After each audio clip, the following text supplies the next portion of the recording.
자, 오늘의 말씀은 영원한 복음. 영원한 복음. 무엇이 영원한 복음인가? 참 흥미로운 말씀입니다. 영원한 복음. 자, 우리 마태복음 7장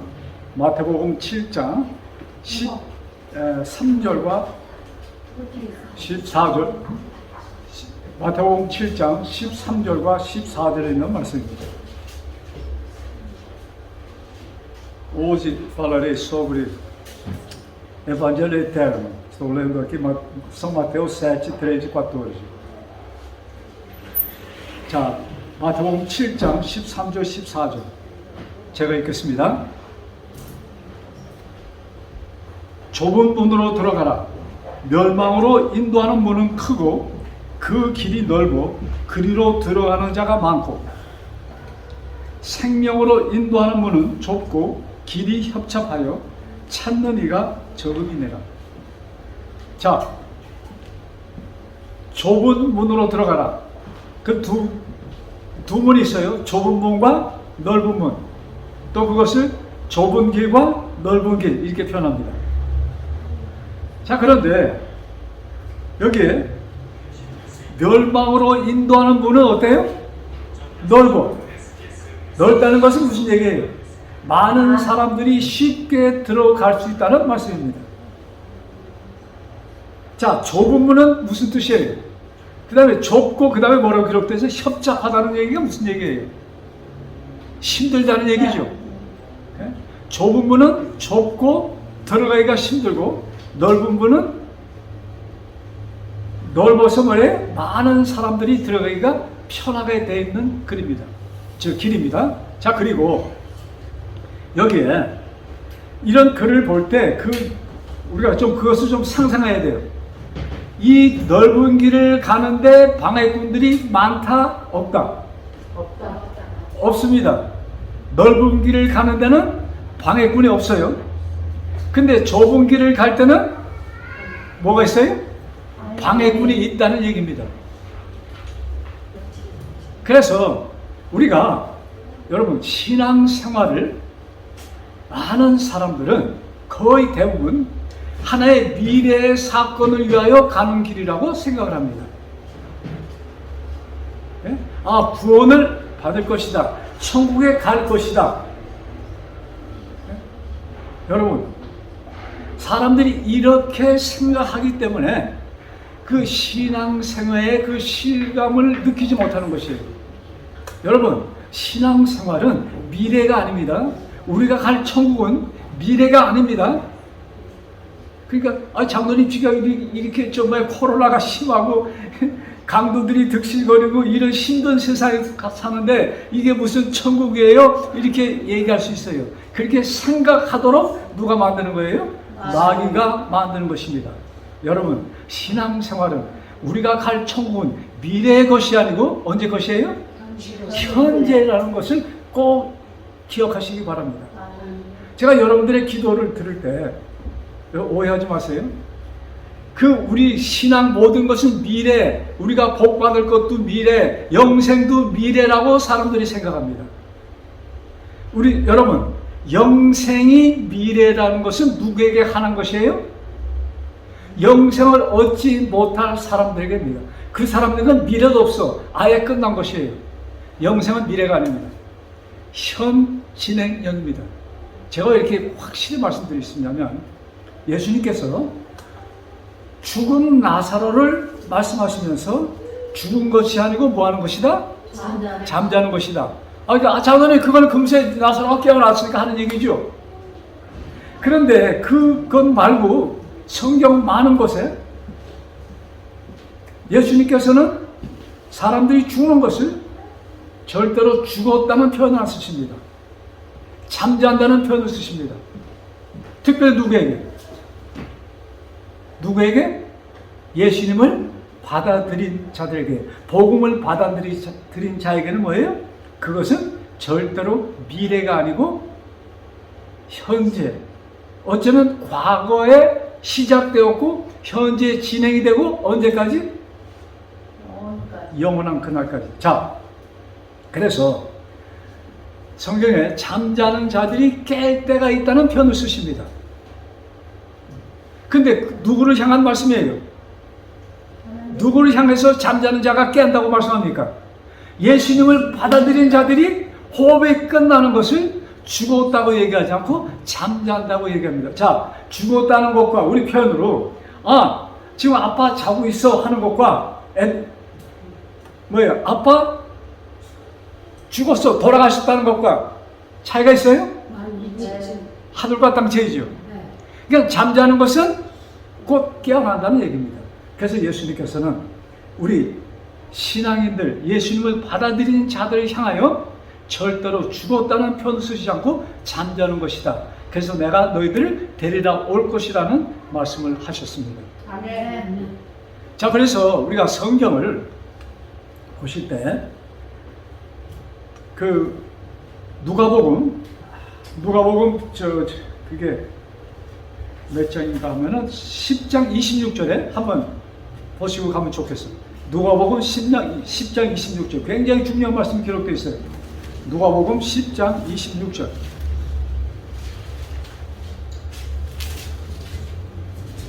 자, 찾으셨습니까? 찾으셨으면 누가복음, 마태, 마가, 누가, 신약성경 세 번째 책. 자, 같이 읽읍시다. 찾으셨으면 시작. 예수께서 이르시되 율법에 무엇이라 기록되었으며 내가 어떻게 읽느냐. 자, 율법은 뭐라고 기록되어 있고 너는 그것을 어떻게 읽느냐.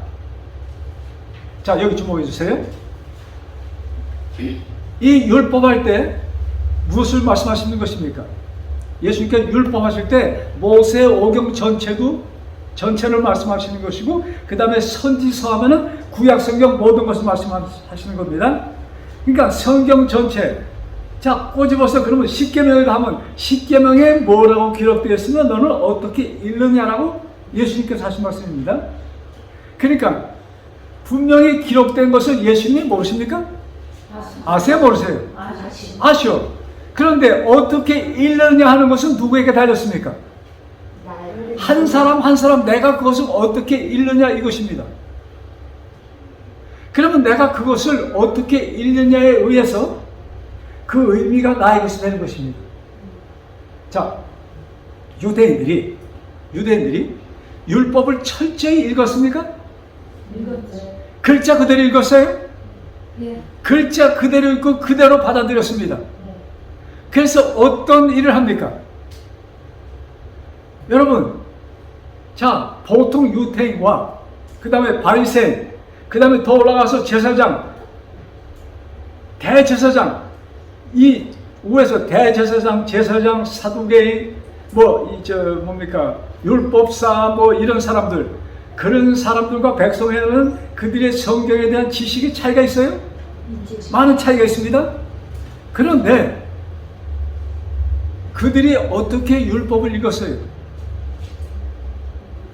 아주 철두철미하게 글자 그대로 읽었습니다. 특별히 넷째 계명에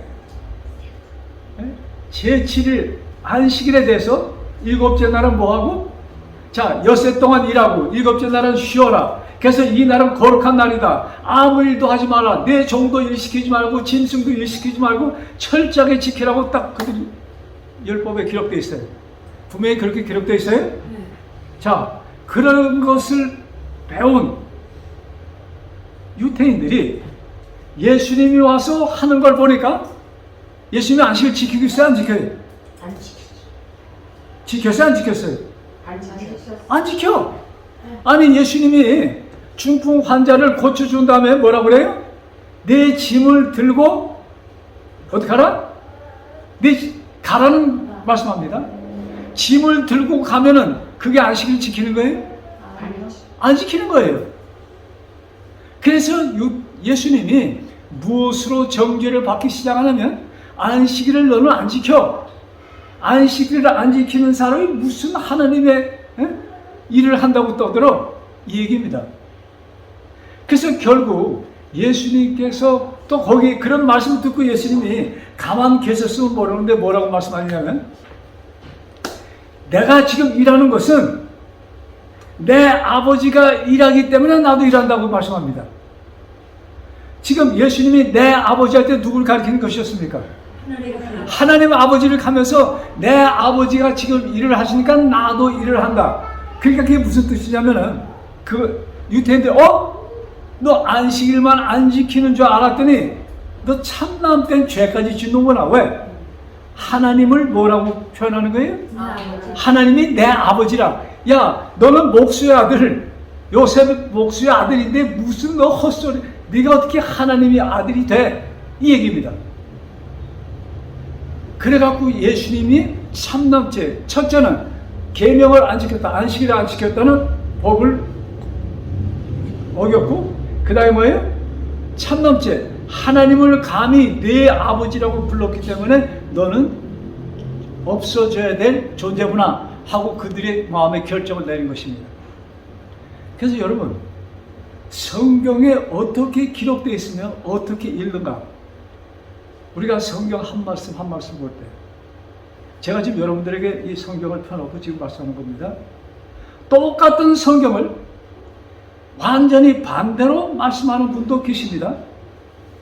철두철미하게 계명을 지켜야 된다고 하나님께서 말씀하셨고, 특별히 요한계시록 12장, 요한계시록 14장에 하나님의 백성, 구원 얻을 백성의 특징에 대해서 말씀하시면서 뭐라고 얘기했어요? 하나님의 계명을 지키며 예수의 믿음을 가진 자들이 천국에 갈 것이다. 그러니까 천국에 갈 사람들은 뭐예요? 하나님의 계명을 철두철미하게 지키는 자다 하고 이렇게 얘기를 합니다. 그 기록된 것을 보니까 그게 맞아요? 맞아. 그것도 맞고, 장로님 하신 말씀도 맞네. 이해가 되십니까? 제가 무슨 얘기를 하고자 하는지? 그래서 중요한 것은 성경을 내가 어떻게 읽느냐, 이것이 중요한 것이에요. 그래서 넓은 길을 가는 사람들은 주변에 있는 사람들이 보는 때 정상적인 길이었습니까? 잘못된 길이었습니까? 정상적. 네. 우리 너희 참 대답 잘하시네. 네. 사람들이 볼 때 뭐예요? 최 집사님, 조금만 한 1m 정도 오른쪽으로 앉아주세요. 네. 감사합니다. 됐어. 사람들이 볼 때 넓은 길을 가는 사람들은 뭐예요? 정상적인 길이었습니다. 어느 누구도 왜 너 잘못된 길을 가? 하고 해꾸지 하는 사람이 없었습니다.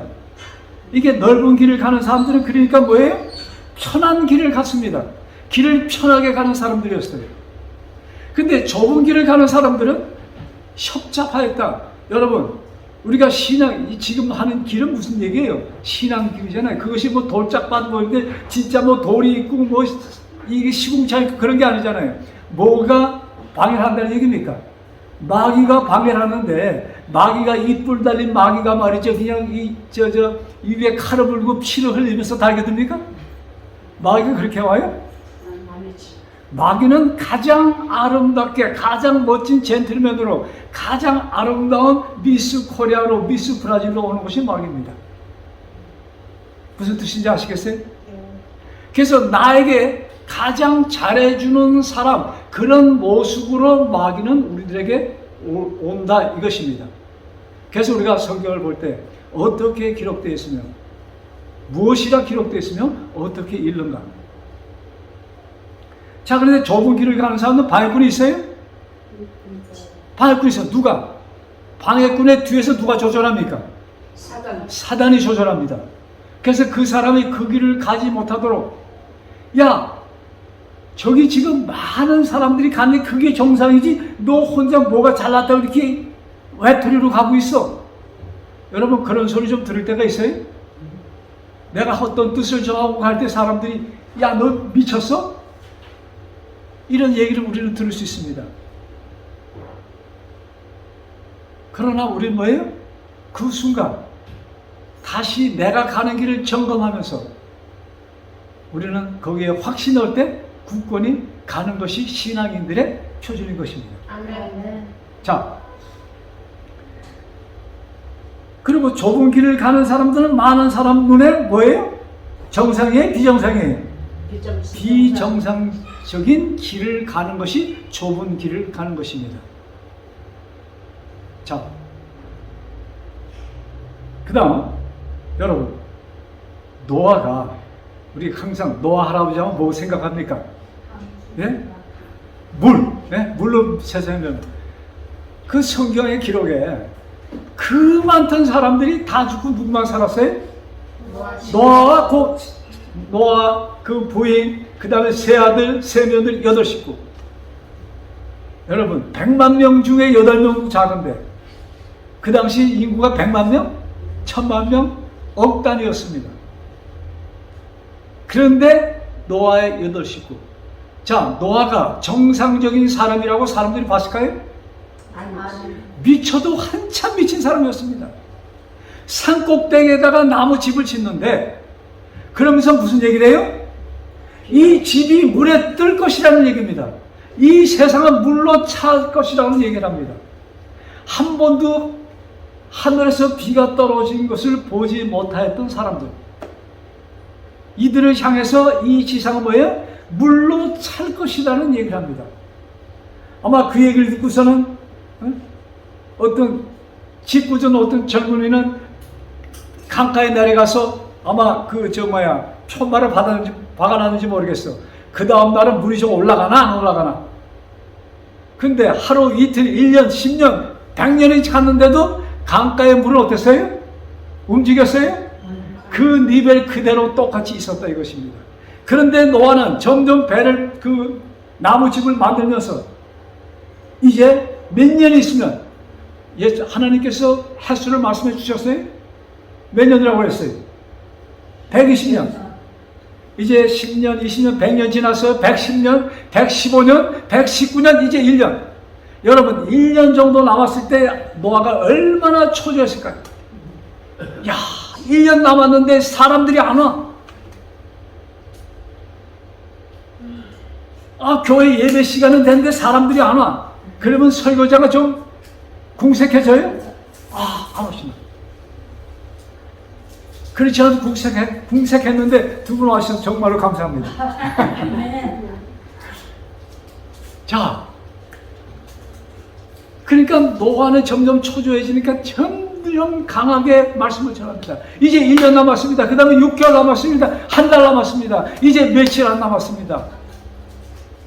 그래, 그때까지도 사람들은 들어가지 않고 마지막까지 그 식구에는 아무도 들어가지 않았어요. 그래서 사람들은 그를 뭐라고 그랬어요? 저 미친 영감, 저 영감의 아들로 태어나지 않은 게 나는 얼마나 감사한지. 그런 사람들도 있었겠죠?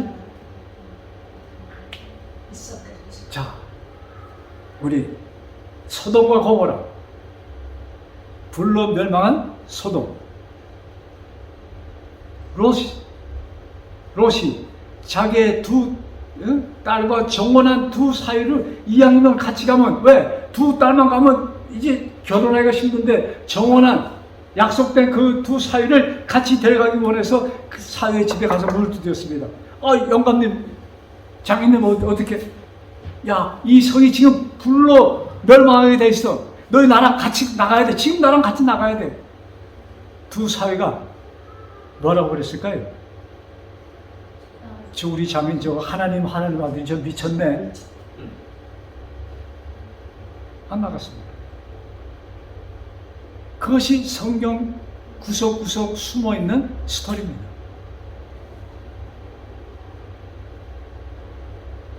마태복음 25장. 자, 마태복음 7장 처음에 든 말씀은 예수님께서 첫 번째 설교해 주신 말씀입니다. 자, 마태복음 25장은 예수님께서 이제 3년 반 후에 이제 곧 이제 십자가에 죽으시기 얼마 전에 하신 말씀이 마태복음 25장입니다. 마태복음 25장. 마이크가 없으니까 더 힘이 나고 좋은데요? 여러분 뒤에 잘 들려요? 우리 전시장 들려요? 네. 네, 좋습니다. 자, 마태복음 25장 31절부터인데 거기에 보면은 그 예수님의 재림 때를 말씀하면서 32절 제가 읽을게요. 모든 민족을 그 앞에 모으고 재림 때를 상상하면서 쓰신 말씀입니다. 각각 분별하기를 목자가 양과 염소를 분별하는 것 같이 하여 33절 양은 그 오른편에 염소는 왼편에 두니라. 그래서 양은 구원받은 자를 상징하고 염소는 구원받지 못한 자를 상징하는 글입니다. 그러시면서 오른편에 있는 구원받은 자들에게 말씀하시면서 야 너희들은 내가 뭐야 굶주릴 때 먹을 것을 주고 추울 때 옷을 주고 이렇게 너희들이 나에게 잘했다는 얘기를 하니까 이 양의 무리가 이제 구원받은 무리가 우리가 언제 그렇게 했습니까 얘기를 하는 거예요. 그러니까 예수님께서 지극히 작은 자에게 한 것이 곧 나에게 한 것이다 이런 말씀하십니다. 또 그 반대로 염소의 그 왼쪽에 있는 구원받지 못한 사람들에게 똑같은 말씀하시면서 반대로 말씀하십니다. 야 너는 내가 배고플 때 먹을 거 주지 않았고 추울 때 옷도 안 줬고 네 만족에 쌓여서 너희는 살았어. 자 구원 받은 자들과 받지 못한 사람들의 차이는 구원 받은 자들은 자기 만족에만 이게 산 것이 아니고 누굴 좀 생각했어요? 내 이웃 주변 사람들을 생각한 삶을 살았고 구원받지 못한 사람들은 뭐예요? 오로지 나 하다 산 사람들을 이렇게 딱 갈라놓으시면서 하신 말씀입니다. 자, 두 길, 두 문, 좁은 문, 넓은 문, 그 다음에 양의 무리와 염소의 무리. 자,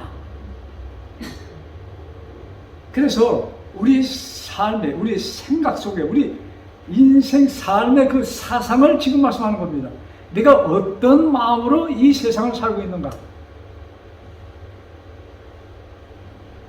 참, 우리는 여기 나가면 길에 그 동행하는 사람들 많잖아요. 그럼 즉각적으로 저 남자 또 왔네. 우리가 편하게 저 사람 도움이 필요해 이런 부드러운 마음을 갖습니까? 짜증을 냅니까?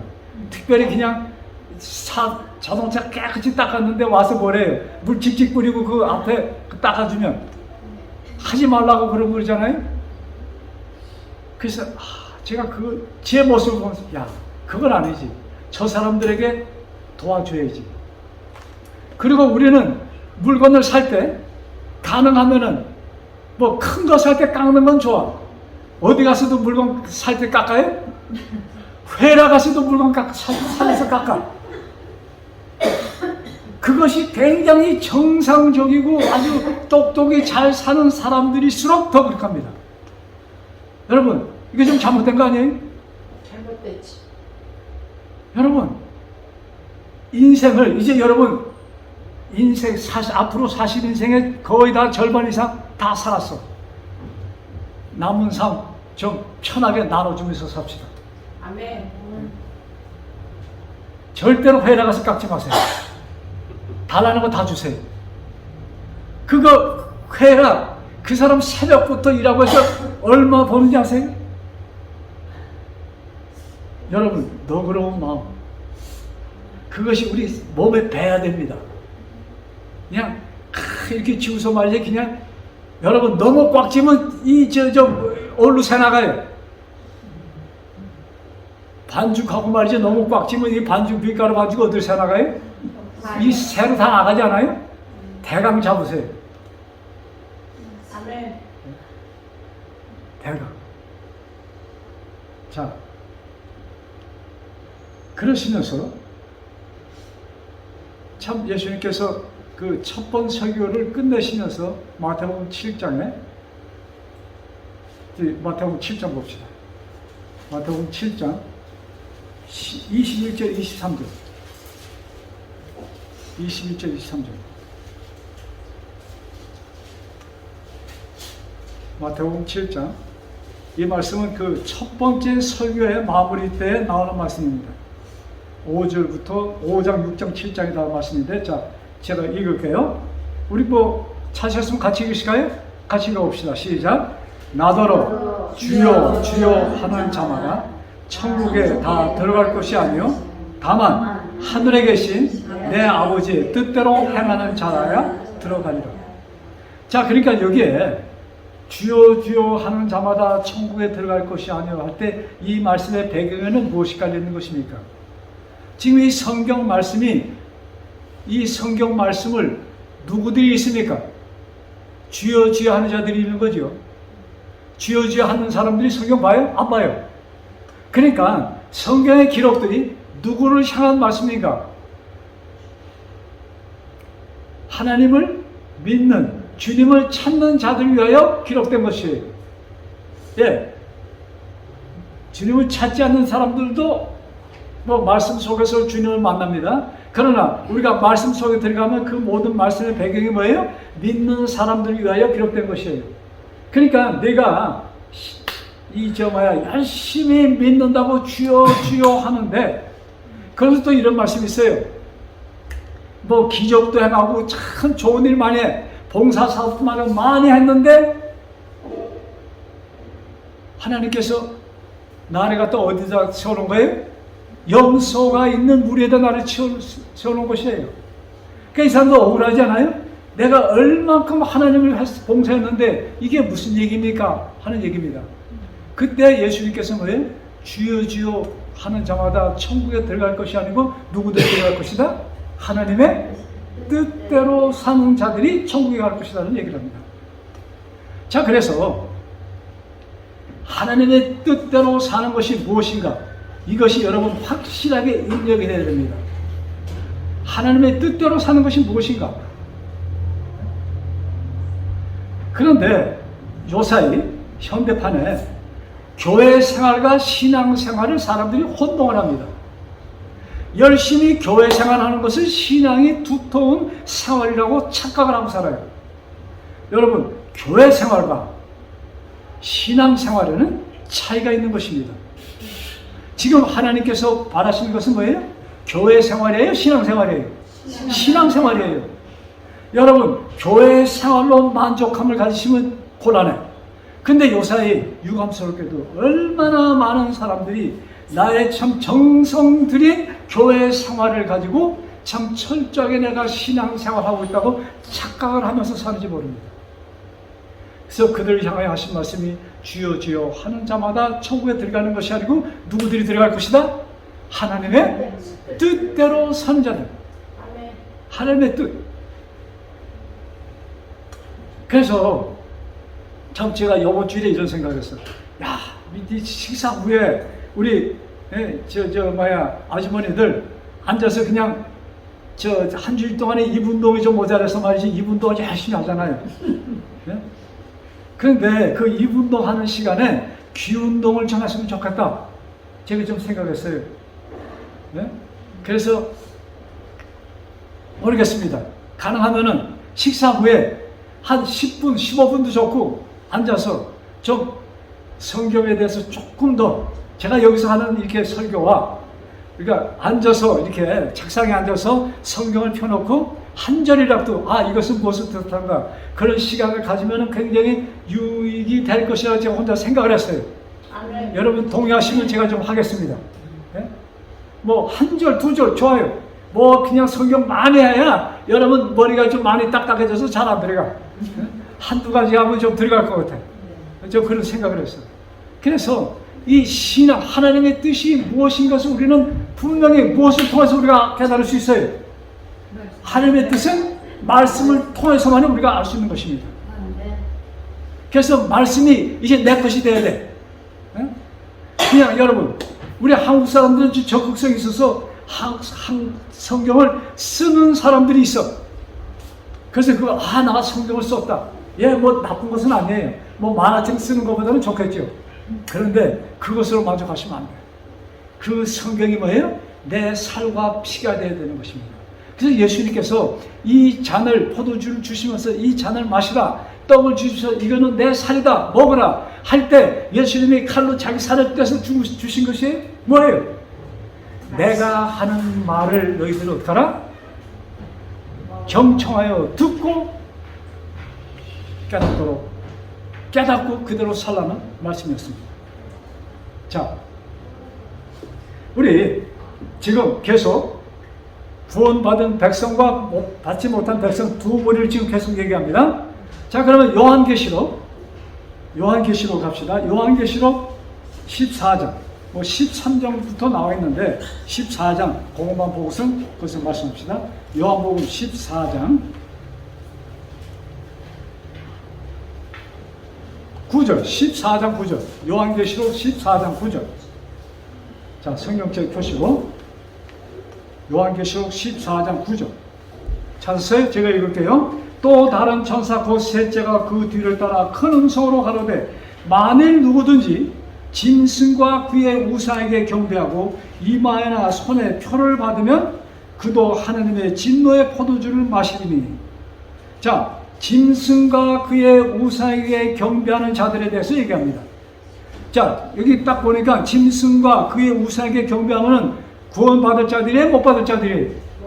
받지 못할 자들을 얘기합니다. 짐승과 그의 우상에게 경배하는 자. 와, 그러면 짐승을 알아야 되겠죠? 그래서 신학자들이 말이죠, 그냥 몰두해서 야, 이 짐승이 뭔가 막 그것도 힌트도 줘요. 그 이마 짐승의 여기 이마에 무슨 숫자가 있어요? 무슨 숫자가 있어요? 666. 그래서 그것을 해석하면서 말이죠. 그래서 많은 신학자들이 포인트가 어디? 아, 천주교 법왕이 짐승이구나 이렇게 풀이합니다. 저는 뭐 그 신학자들이 틀렸다 맞았다 이거보다도 여러분 마귀가, 자 여기 좀 주목했어요. 마귀가 우리를 속이는데 엉성하게 속일까요? 우리 총무님 엉성하게 속일까? 다 발표해주고 속일까? 저는 그렇지 않다고 봐요. 여러분, 속이는 자는 깜짝같이 속이는 것이 진짜 속이는 자예요. 그렇죠? 그래서 진짜 사기꾼은 99.9999가 맞고 0.00001이 틀려서 천국에 못 가게 하는 자, 이것이 진짜 누구의 일이에요? 진짜 사단의 일입니다. 근데 우리는 너무나도 너그럽게, 진짜 너그러울 때는 너그럽지 않고 너그러워서는 안 될 때 가서 너그러운 게 이 사람이라. 그냥 그 정도 하면은 됐어 이렇게 얘기를 합니다. 여러분, 하나님은 거룩하시다 이런 표현을 쓰죠. 거룩하시다는 그 뜻은 무엇입니까? 언제 거룩하다는 표현을 씁니까? 완벽하다, 완전하다는 것을 얘기합니다. 자, 그래서 우리가 하나님을 믿는데 엉성하게 믿어서는 안 됩니다. 완벽하게 믿으셔야 됩니다.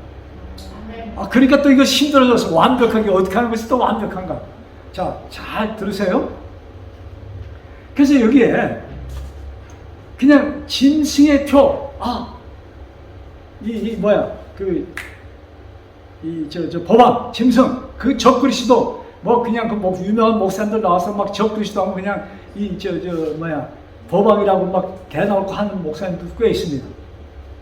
그러면 짐승의 표, 그 나중에 말씀드릴게요. 자, 그런데 이것이 정말로 마귀가 사람들을 넘어뜨리는 무기가 될까?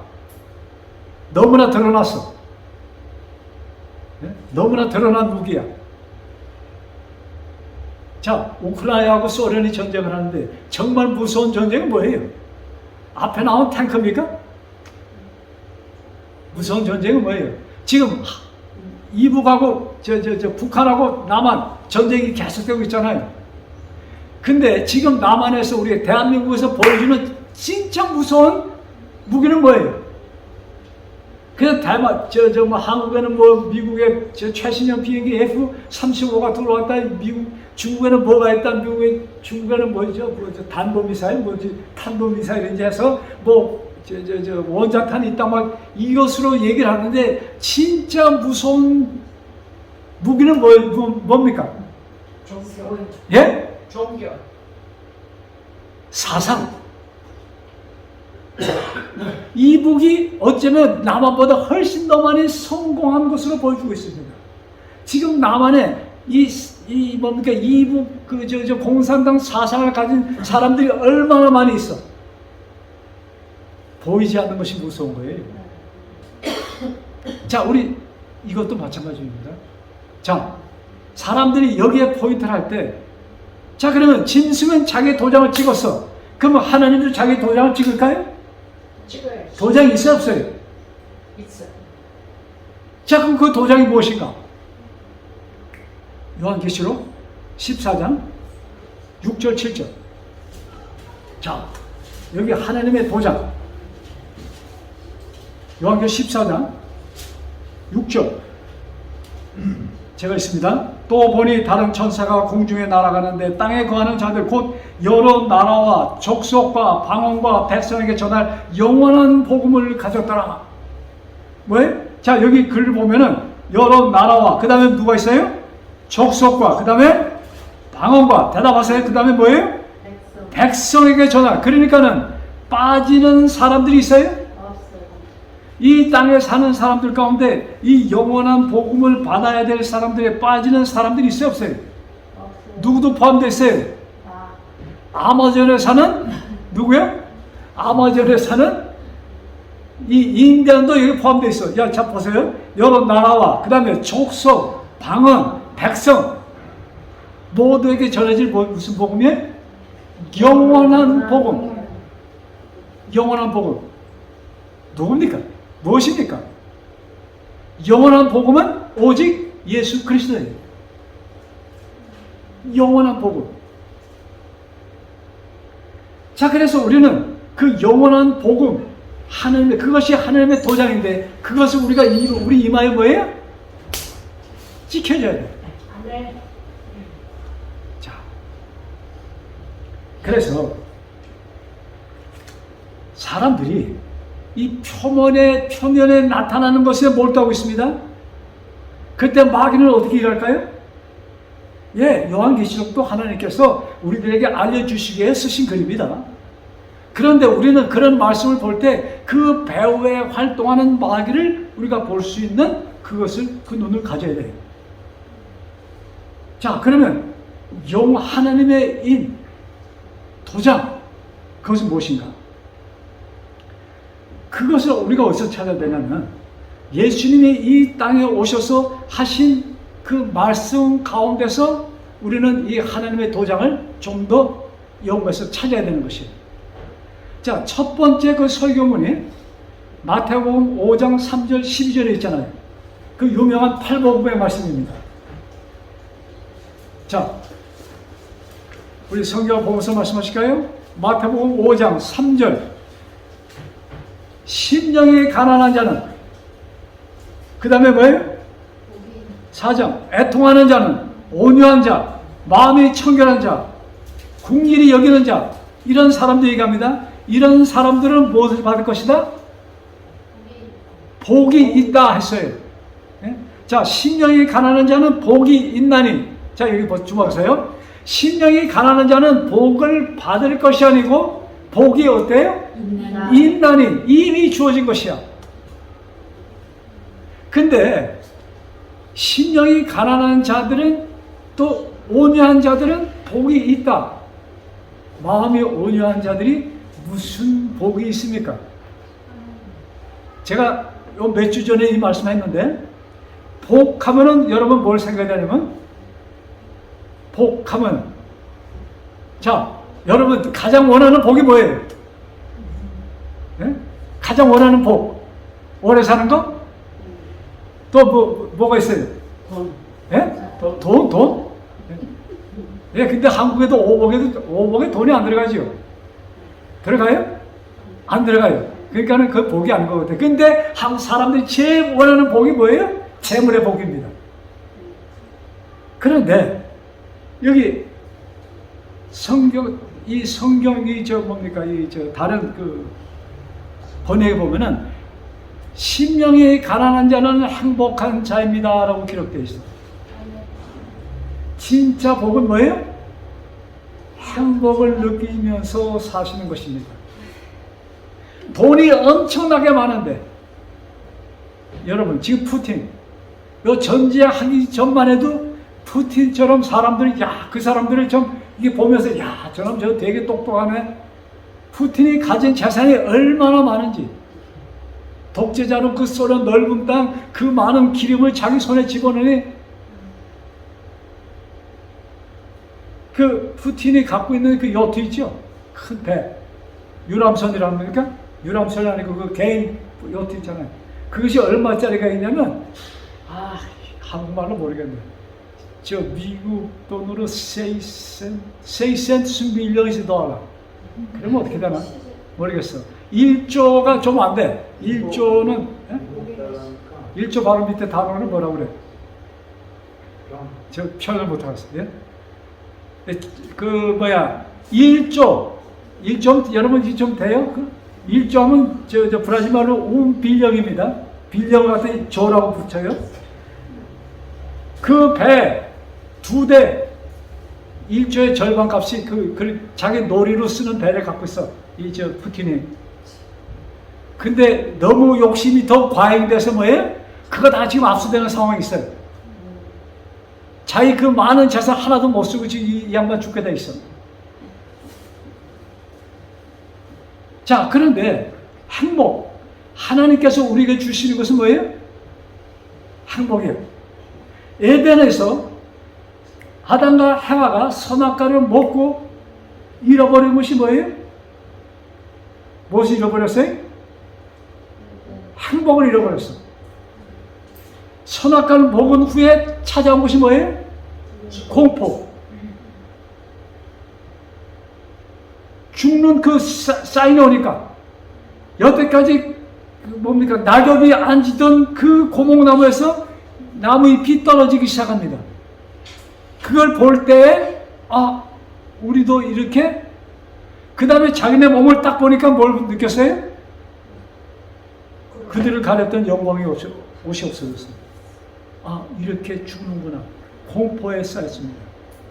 그 순간 그들을 향하여 오신 분이 예수님입니다. 그래서 그들을 당신의 가죽옷으로 입혀주십니다. 그래서 내가 이렇게 입혀줄 것이야.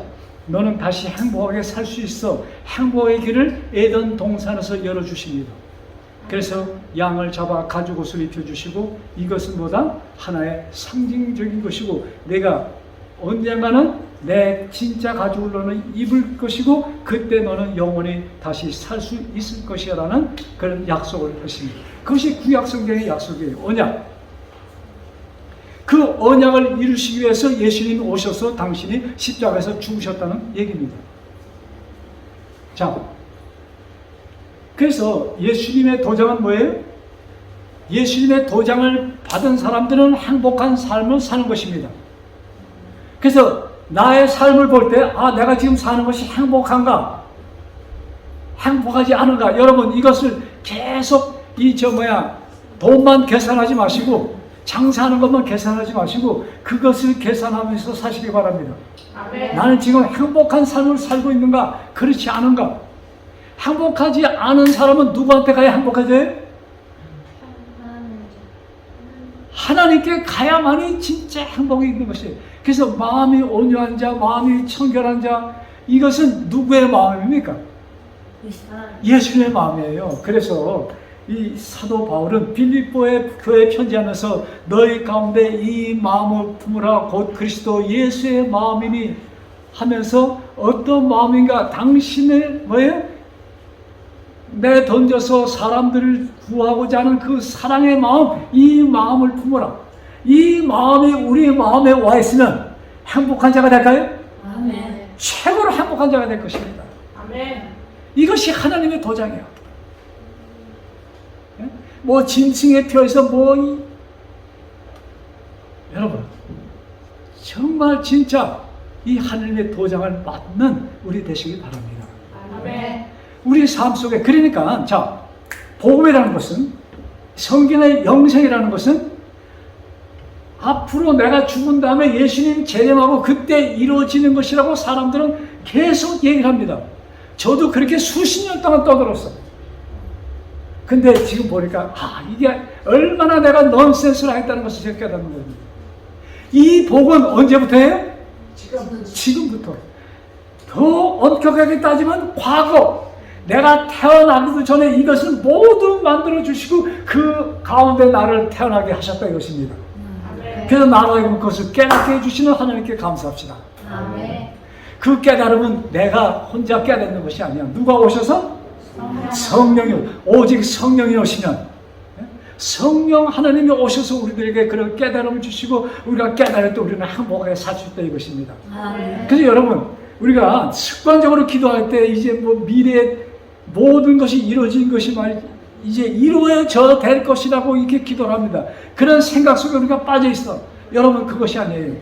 여러분, 신앙생활은 현재, 과거고 현재고 미래고 하나님께는 시간이 없는 것처럼, 그래서 하나님의 영역 안에 들어가는 자들만이 뭐야? 진정한 행복을 느낄 수가 있는 것입니다. 그래서 하나님의 영역 안에 들어가는 우리 모두 되기를 바랍시다. 이것이 그냥 주면은 사람들이 그것을 가치를 알아요? 가치를 몰라. 그래서 우리는 구해야 돼. 그래서 성경에 구하라 그리하시면 주시고, 여러분, 하나님 좀 째째하게 그냥 주면 되지 뭘 구해야 줘? 이렇게 생각할 수 있잖아요. 그런데 가만히 있는데 축축 주면은, 옛날에 한국에 말이죠, 부자들 말이죠, 그냥 손자들 자녀들한테 돈을 그냥 축축 주니까 나중에 그 아들이 어떻게 됐어요? 잘 살아요? 못 살아? 못 살아. 그래서 뭐예요? 구하라는 것이 뭡니까? 노력도 돼. 우리가 여러분 이런 마음 갖도록 좀 노력도 좀 해야 돼. 그래서 우리 신앙생활과 나 하루하루의 모든 것이 뭐예요? 완전히 하나라는 것을 깨달으시기 바랍니다. 우리의 몸과 마음이 하나처럼. 그래서 이 뭡니까? 이 좀 짜증나면 신령들들 내가 막 이러잖아요. 그럴 때 좀 뒷방에 가서 좀 앉아서 왜 내가 화를 내지? 좀 생각 좀 하시기 바랍니다. 이게 막 신경질 날 땐 정신없어. 그건 누가 주는 거예요? 마귀가 주는 것이에요. 내가 행복하는 것을 그는 절대로 원치 않기 때문에 우리는 여기서도 행복하고 어제도 행복하고 오늘도 행복하고 내일도 행복하고 모레도 언제까지? 죽는 순간도 행복하고 그 다음에 죽었다는 거죠. 잠자는 순간도 행복하고 잠자자 일어나니까 누굴 만났어요? 하나님을 만나서. 그러니까 너무나 행복하고. 이것이 뭐예요? 여러분, 그래서 천국은, 영생은 지금부터 시작해서 하나님 그 영역에, 그러니까 우리가 이 뭡니까? 하나님, 예수님이 재림하셔서 우리가 하나님 나라에, 하나님 영역에 들어가는 것이 아닙니다. 우리는 언제부터 들어가는 거예요? 지금부터. 네?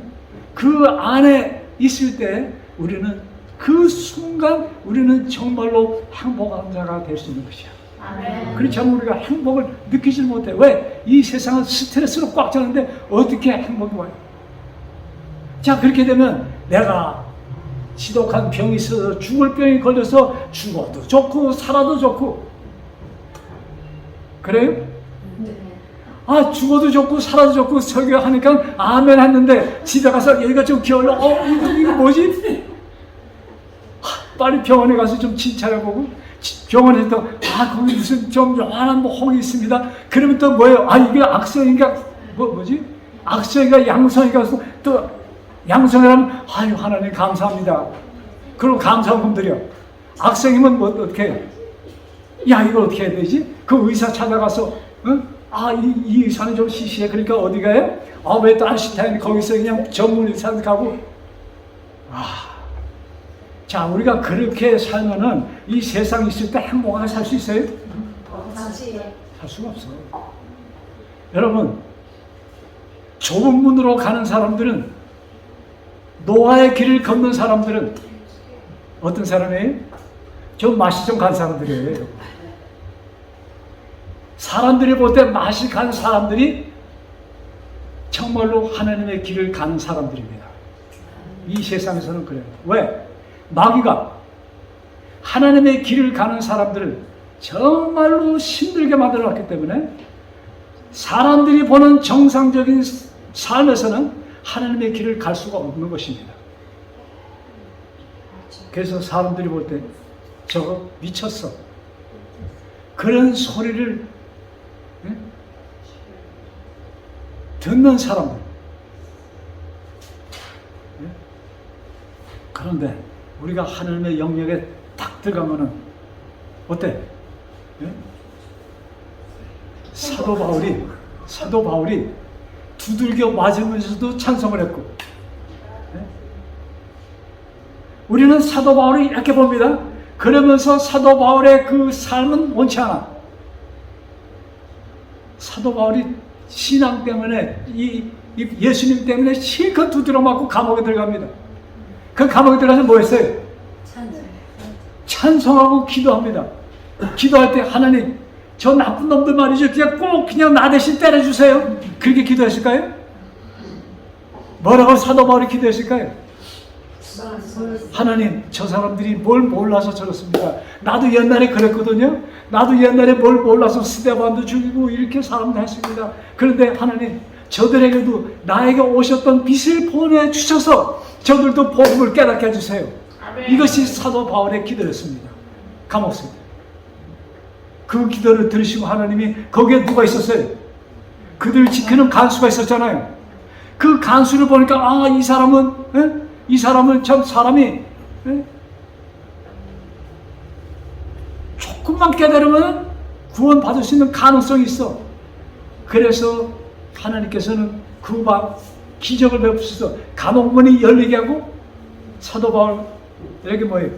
감옥문 열어놓고 뭐라는 얘기예요? 도망가라는 얘기 아니에요? 근데 바울아, 너 가지마, 가만히 있어, 이렇게 말씀하셨을까요? 예, 분명히 성령 하나님 통해서 말씀해 주셨겠죠. 사도 바울이 움직이지 않았어. 그 덕택에 누가 구원을 받았어요? 그 밤에 간수가 구원을 받았어. 여러분, 우리들의 적은 한 행동이 어느 한 영혼을 구원해 주실 것입니다. 아멘. 그래서 우리의 행동 하나하나가 정말로 행복한 행동. 자, 행복하게 산다니까 좀 해볼만 해요? 예, 여러분 열심히 구하세요. 하나님, 내 좀 신경질 내지 않게 해달라고 좀 기도하세요. 기도할 만합니까?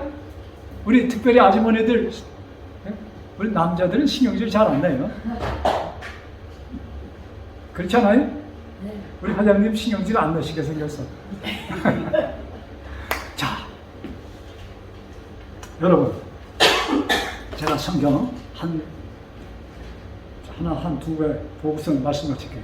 여러분, 고린도후서 5장 17절. 자, 이런 말씀을 볼 때 성경이 어떻게 기록되었으면 어떻게, 자, 무엇이라 기록되었으면 어떻게 읽는가? 자, 고린도후서 5장 17절. 자세히 고린도후서 5장 17절. 예, 이 굉장히 참 중요한, 많이 익혀지는 말씀입니다. 같이 읽읍시다. 시작. 그런즉 누구든지 그리스도 안에 있으면 새로운 피조물이라. 이전 것은 지나갔으니 보라, 새 것이 되었도다. 자, 많이 익혀지는 말씀이에요. 그런즉 누구든지 그리스도 안에 있으면 새로운 피조물이라는 것이 무슨 뜻입니까? 새롭게 만들어졌다, 이 말씀 아니에요? 새롭게 만들어지려면 그 전에 것은 어떻게 해야 돼? 없어진 상태에서 만들어지는 것이죠. 자, 이 말씀 이렇게 보시고 또 한 말씀 또 보고 설명합시다. 성경 요한복음 5장 24절. 여기 고린도후서에서 조금 앞으로 거꾸로 갑니다. 여기 지금 고린도후서 저 펴놓고 또 같이 양쪽 다 볼 거니까 요한복음 5장 24절. 어쩜 이것이 더 정확한지 몰라. 24절. 찾았어요? 요한복음 5장 찾으셨어요? 24절. 5장 24절. 자, 같이 큰 소리로 읽읍시다. 시작. 내가 진실로 너에게 이르노니 내 말을 듣고 또 나 보내신 이를 믿는 자는 영생을 얻었고 심판에 이르지 아니하나니. 그 다음 시작. 사망에서 생명으로 옮겼느니라. 어디서 올라갔어요? 사망에서 생명으로 옮겨졌다. 언제? 옮겨질 것이에요? 옮겨졌어요? 옮겨졌어. 언제? 예? 언제? 자, 내 말을 듣고 나 보내신 이를 믿는 자는 영생을 얻을 것이에요? 얻었어요? 얻었어. 얻었어. 자, 그러면 자, 아까 그 고린도후서에는 새로운 피조물이라고 했습니다. 만들어진 것이에요. 자, 여기는 사망에서 생명으로 옮겨졌습니다. 사망에서 생명으로 옮겨졌다는 것이 무슨 뜻이에요? 사망에서 생명으로 옮겨졌다. 무엇 했다는 얘기예요? 죽었다가 살아나는 것은 뭐라고 얘기합니까? 부활이라고 그래요.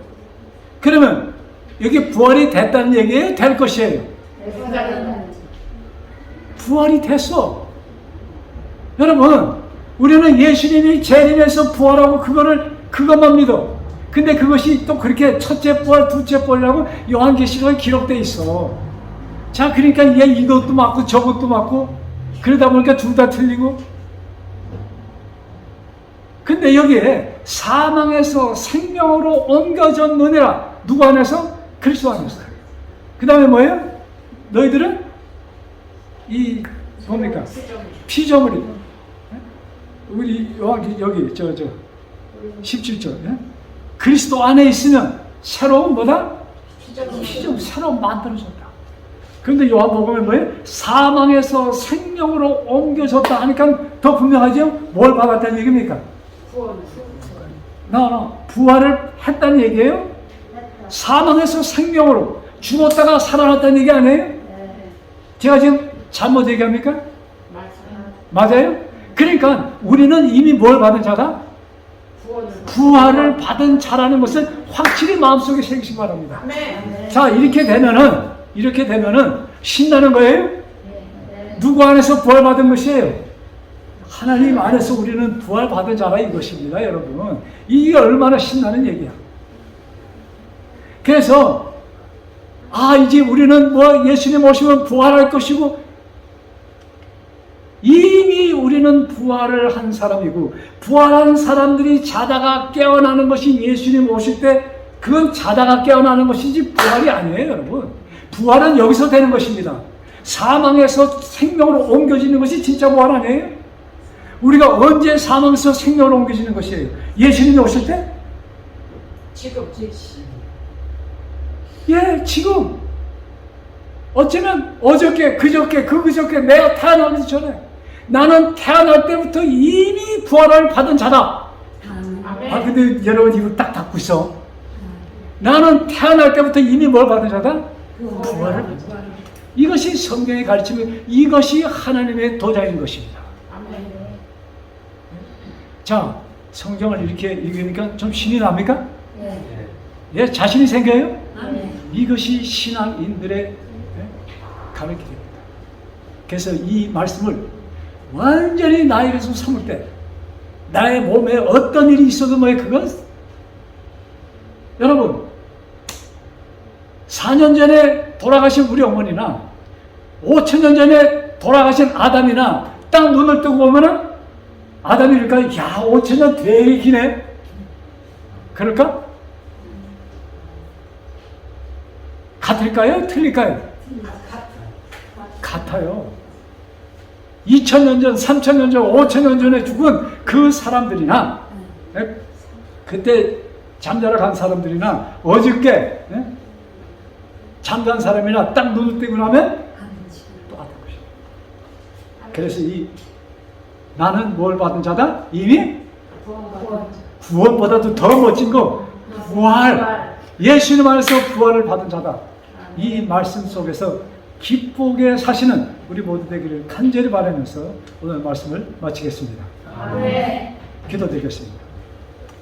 하늘에 계신 사랑의 아버지, 참 저희들에게 이 행복의 말씀, 기쁨의 말씀을 주시기 위하여 이미 기록해 주시고, 참 우리가 아둔한 뇌를 가졌지만 성령 하나님의 능력을 통하여 우리가 깨닫도록 하여 주셔서오니 감사합니다.